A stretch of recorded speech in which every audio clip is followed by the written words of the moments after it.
We've learned again that democracy is precious. Democracy is fragile. And at this hour, my friends, democracy has prevailed. Democrat Joe Biden was sworn in as President of the United States on Wednesday, vowing to end the uncivil war in a deeply divided country, reeling from a battered economy and a raging coronavirus pandemic that has killed more than 400,000 Americans. To overcome these challenges, to restore the soul and secure the future of America, requires so much more than words. It requires the most elusive of all things in a democracy, unity. We must end this uncivil war that pits red against blue, rural versus urban,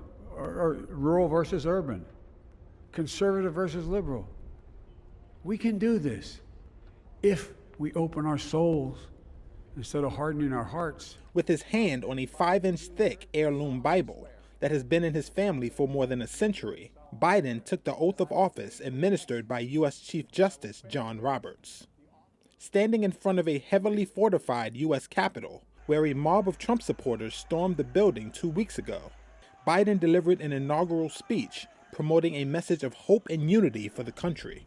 And here we stand, just days after a riotous mob thought they could use violence to silence the will of the people, to stop the work of our democracy, to drive us from this sacred ground.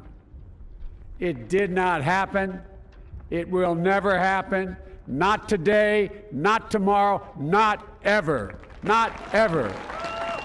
Looking out across the National Mall, covered in a field of flags symbolizing those who could not attend, Biden takes office at a time of deep national unease, with the country facing what his advisors have described as 4 compounding crises: the pandemic, the economic downturn, climate change, and racial inequality.